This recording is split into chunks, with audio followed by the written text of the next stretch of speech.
Caitlin Clark once again got fouled and hit in the face during the game against the Dallas Wings. It seems like the other teams have no other way to stop her but to foul her. Clark was going to the board of a turnover, but then it happened. As she was about to make a layup, the Dallas Wings number 21, Kalani Brown, came in from the side and whacked Clark in her face to the ground.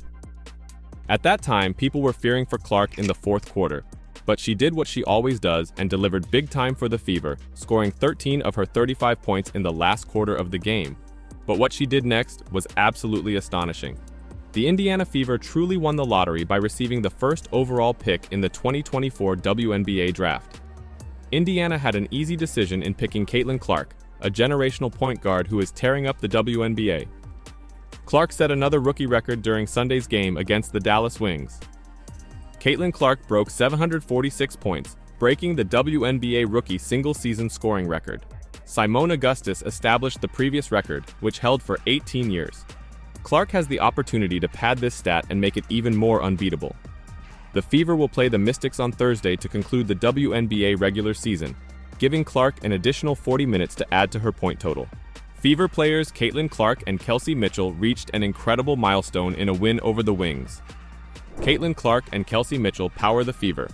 They demonstrated their abilities in Sunday's one-point victory over the Dallas Wings. Clark and Mitchell were the first WNBA players to score 30 or more points and make 6 or more three-pointers in the same game. Clark led the Fever in scoring with 35 points, 8 assists, and 2 rebounds in the victory. Mitchell scored 30 points and had 1 assist. The Fever also had a strong performance from Aaliyah Boston. She tallied 15 points, 6 rebounds, and 6 assists. The Fever had a 1-point advantage into the fourth quarter. They responded to each Dallas score and were victorious by 1 point. The final score, however, is little misleading, as Satu Sabali hit a 26-foot three-pointer as time ticked to bring Dallas within 1 point. Indiana has already earned a playoff berth. However, in order to retain their number 6 spot, they must defeat the Phoenix Mercury. This victory moves the Fever to 2019, with 1 game remaining. Phoenix currently has a 17-20 record, thus Indiana can secure the number 6 seed with a win on Thursday. They may potentially secure their seed if Phoenix loses one of their last 3 games against the Sky, Sparks, or Storm. So, this game, Caitlin Clark set a career high with 35 points and 8 assists, while Kelsey Mitchell added 30 points. They combined to make 12 of Indiana's 16 three-pointers, helping the Fever win 110-109 over the Dallas Wings on Sunday. Mitchell has proven to be the ideal backcourt partner for Caitlin Clark, and the two have led the Indiana Fever's turnaround since the Olympic break. Together, they have catapulted Indiana into the playoffs.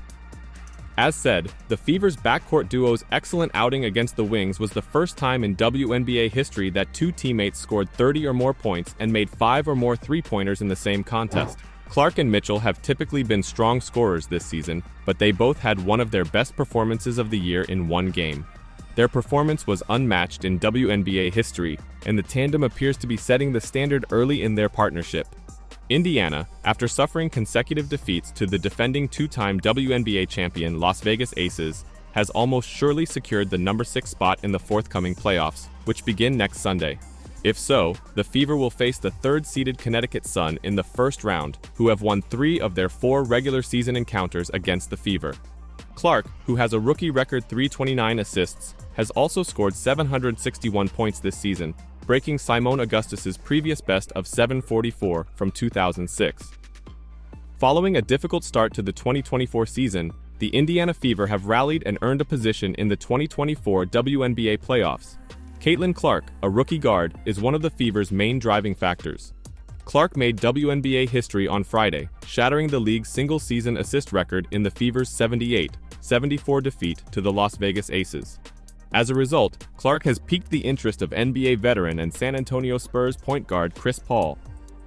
Paul became imaginative in thanking Clark on her tremendous accomplishment. "We assist.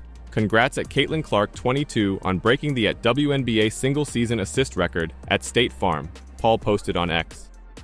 Caitlin Clark must be honored to earn the comments of a seasoned professional player such as Chris Paul. Clark's statistics through 39 games in 2024 are 19.5 points, 8.4 assists, and 5.7 rebounds. Clark's leadership has almost surely secured the Fever's playoff place, and she is the favorite for Rookie of the Year honors. But Clark has gone serious about the award competition, emphasizing that winning basketball games is the top focus. "Everybody can write that, but our focus is on winning basketball games," Clark said after a 31-point, 12-assist performance in the Fever's AUG-30 win over the Chicago Sky. "It's as simple as that. That was the same story for us when we were in college. If you're playing basketball for individual awards, no matter what level you're at, you're doing it wrong." It will be great to see Clark develop over a good debut season, but even now, Caitlin Clark is running out of records to shatter. Clark eclipsed Simone Augustus for the all-time rookie scoring record on Sunday afternoon at Gainbridge Fieldhouse, collecting 761 points and setting a career high of 35 points in one game. But Clark also picked up her 6th technical foul in Friday night's defeat against the Las Vegas Aces. If Clark had earned her 7th, she would have been banned for Thursday's season finale against Washington. "Well, I didn't think they were going to give me a technical at any point tonight," Clark said after the win. "I would have been really sad for people in Washington, D.C. I didn't want to do that, but now it's basically over. I don't have to worry about that anymore, but I don't want to be getting technicals at all. My mom doesn't want that for me either, and I don't want to pay more fines." Players receive 1-game bans after 7 technicals, but that changes in the playoffs. "I'm done with that," Caitlin Clark said. Toward the conclusion of the second quarter, the Fever playmaker drove to the hoop but failed to complete the layup, and defender Natasha Howard landed on top of her baseline. Clark was penalized for a foul, and it appeared like her momentum dragged Howard down. Aaliyah Boston came over and had to guide Clark away from the refs. She slammed the scorer's table after being substituted. Midway in the fourth quarter, Clark raced to the basket on back-to-back plays, scoring both. It raised the Fever to 90-86. The Wings called a timeout.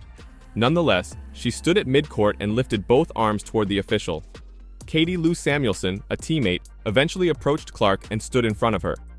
"My teammates do a really good job of that," Clark added. "They think I'm funny. They think it's funny. And then Aaliyah is the one who ends up with a technical. That's the best part about it all. She's the one babysitting me. But I think I did a better job. Still thought there was a couple moments there where I could have been a little bit better."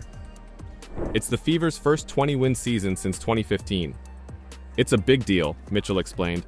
"I've never accomplished something personally like that, so hats off to our group, hats off to the season so far. I say so far because I look forward to hopefully a really good run for us in the playoffs. I'm excited about the 20 wins. I'm grateful. I know where I started and I know where I'm at now. We had people step up when their number was called." "It's going to be like that in the playoffs," Mitchell added.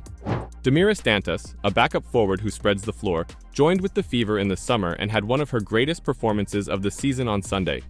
After Caitlin Clark scored her 6th three-pointer to reach 32 points and Mitchell's 6th for 30 points, Dantas blasted back-to-back triples to put the Fever ahead 106-98 with 66 seconds left. And to think, Indiana nearly won, 110-109. When Indiana's 3 All-Stars score 80 of the team's 110 points, and the bench and other starters, such as Nalissa Smith, contribute 30 points, this playoff team becomes a threat offensively in the opening round. Defensively, they allowed 109 points. Mastering offense and defense isn't perfect yet, but Sunday was a crucial win as the playoffs approached. The Fever had lost 3 of their last 4 home games to the 2nd and 4th best teams. That didn't leave optimism for the playoffs, which begin September 22. But Sunday left Fever supporters delighted as they beat the all-time attendance record in 2024. Following the triumph, players autographed small basketballs and threw them into the crowd. Based on how the playoffs work, Sunday's sellout crowd might be the Fever's last home game. That is, unless they can use all of their roadblocks this year to force Game 3 here. What do you think? Can the Fever make some waves during the playoffs? Or is postseason success coming a bit too early for this new and improved Indiana Fever? Let me know your thoughts in the comments down below.